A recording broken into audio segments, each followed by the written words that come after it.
Hi everybody, and welcome back to my channel, our channel, whatever. My name is Lauren. And I'm Kyle. And we are the coaches at Team Cosmic Bodies. And today we are going over a question. So the question is, how do we deal with hunger? How do we deal with hunger during contest prep?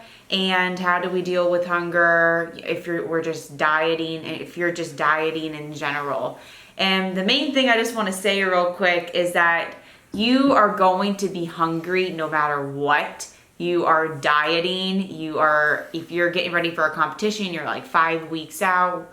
You just got to know that you're going to be hungry during this process. So you signed up for this, even if you want to lose weight, you're going to be hungry. So, and there's no way like getting around being hungry. And I just want to say that first. How bad do you really want this? That's like the main thing. How bad do you really want to lose the 50 pounds? Or how bad do you really want to get on that stage looking the part, looking conditioned and looking ready? Like, how bad do you want it? And that is what, before I go into all this other stuff, like that's what truly keeps me going. It's just my end goal, like that end result of getting to the stage. The whole time I was like, pro card. How bad do I want my freaking pro card? And then now it's totally different. Like, how bad do I want to win my first pro show? How bad do I want to make it to the Olympia? Like, see, like that's my why. That's like what drives me to keep going. So for you, if you're a first-time competitor, it might be, I want to win first place. I want to make it into first call-outs. So yeah, that's like the main thing before I get into all the other little stuff here. Yeah, that's a good point. Really good point. And it doesn't have to be necessarily like a placing. It can be, I want to show up my best and beat my last package or bring my best possible physique.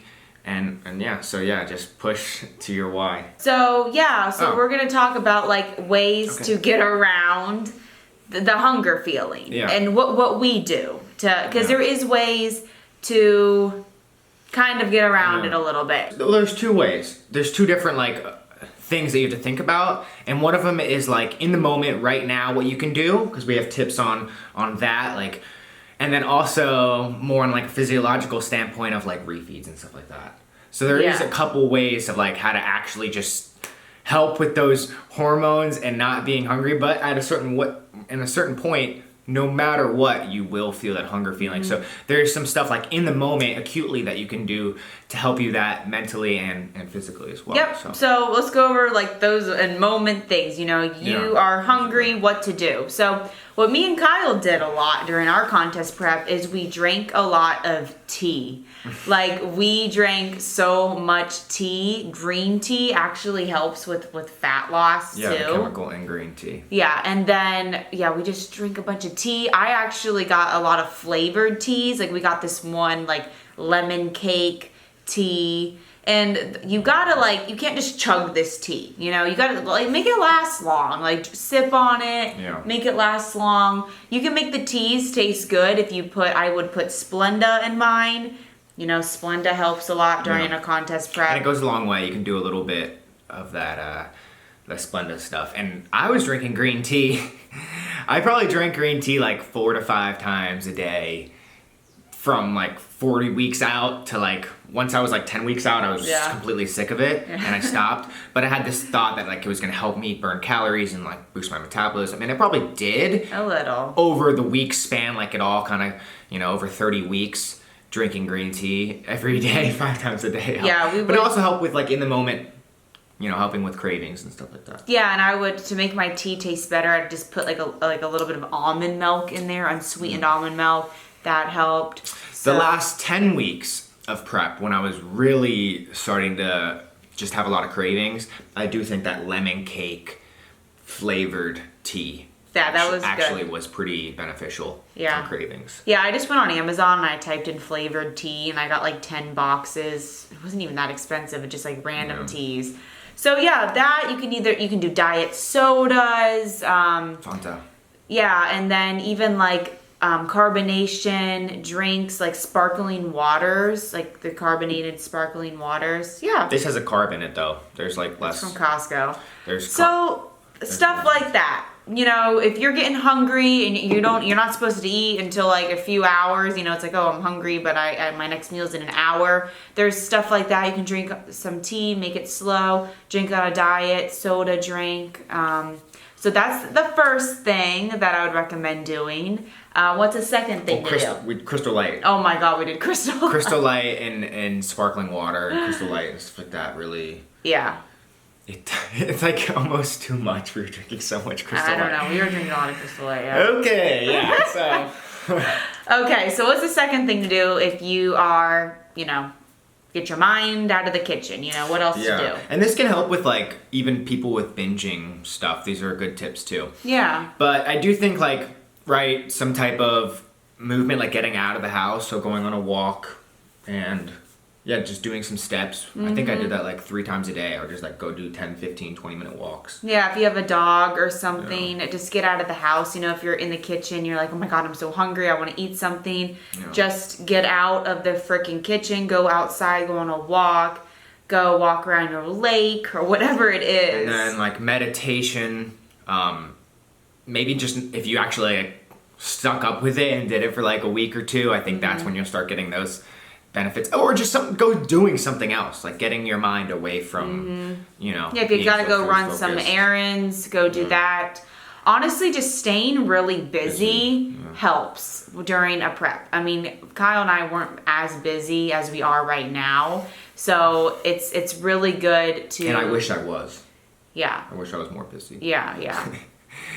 So I think I was doing school, so that actually helped a lot, going to classes and stuff. Because it's when you're staying busy, you're less focused on like the food and like like what hour is it? Like sometimes hours are tough, just getting through an hour. Yeah. So it's crazy to think about how at some points in the prep I was like, this day would not end, but now the whole like 9 months that I was dieting is like over, and it's been over, and I'm like, yeah, but dieting gets really tough. Like Yeah. sometimes it's just like, can I get through this hour? But yeah, it goes by quick in the end. So another thing to help with if you're hungry, it's definitely like some supplements. I mean, if you like caffeine, that helps a lot. I mean, my caffeine tolerance goes up during a contest prep for sure. Coffee will suppress the appetite. Even fat burners. Yeah, that's probably the best part of a fat burner, isn't necessarily how many calories it's going to help you burn, even though that does add up over a period of prep, just like the green tea would.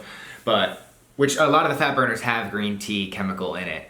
But yeah, the appetite suppressant stuff of supplements can really be that extra boost you need. If everything else is on point, it can help with appetite suppression for sure. Yeah, like during my contest prep, I was taking Burn Ultra by Core Nutritionals.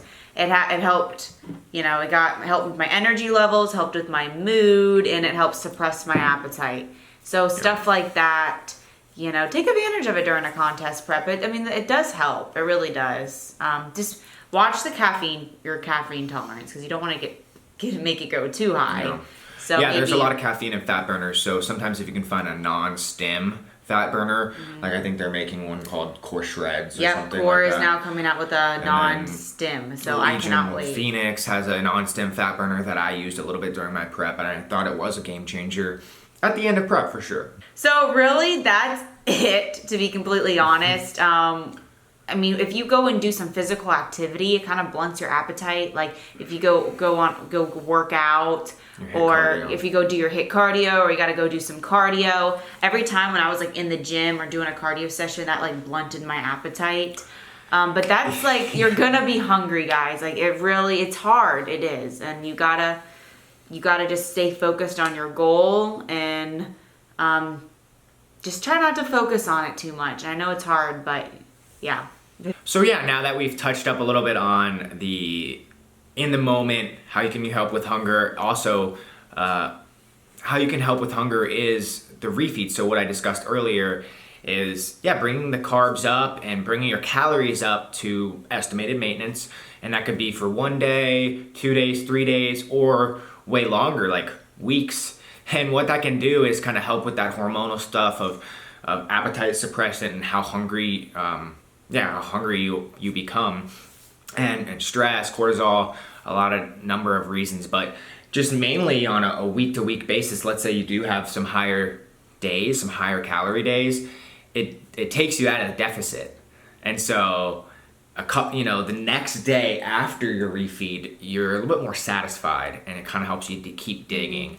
So those diet breaks, those multi-day refeeds, or even one-day refeed can help psychologically on how you are perceiving the hunger and these signals, right? Because I was only dieting 5 days out of my week, and Kyle was actually only dieting 4 days out of his week. At the end, he was doing 4 low days, 3 high in a row, when I was doing 4 low, 2 high. Or 5 low, 2 high. So looking at it like that, I was actually only dieting for like 5 days out of my week, instead of just dieting for whatever 12 weeks straight on deficit. So that's huge too. That's really gonna help with your hunger, because the following day after a refeed, I know everybody's kind of different, but for me, I was okay. Like I could get through. A little more satisfied. I was more satisfied. I could really get through the rest of my week knowing that I had my refeeds coming up. So I think that's a huge one. Yeah, and then just making sure you're drinking enough water, and people usually add a bunch of salt and condiments when they start dieting too, and that helps with sodium. Yeah, sodium, like that helps too. What was I eating that had a lot of sodium in it? Like those Laughing Cow wedges and pickles, and my sodium definitely goes up, because when you're eating like cauliflower rice, you gotta add seasoning, you gotta add salt on there. So but I think the biggest thing physiologically, not just psychologically, is those multi-day refeeds, even 1 day a week or 2-3 days, full-on diet breaks, and it makes the process a little slower because you are not straight on in the deficit all the time. So it is a preference thing, as well as there are the cons and pros to it. And even on a bigger picture level, knowing that there is an end goal, there is a final, like, I'm doing this show, or I'm gonna finish my fat loss when I hit this body weight or in this many weeks, and that can help being like, okay, this isn't a forever thing, because it shouldn't be. You should have an end goal. You should have an exit route when you are kind of going into this deficit, into this hole, and that can be another video too. On how to get out of this fat loss phase and stuff like that. Yeah, but okay, that is it. I hope you guys liked the video. Please subscribe to the channel and go in the comments and ask some questions, because we will answer it in a video here. Alrighty, bye.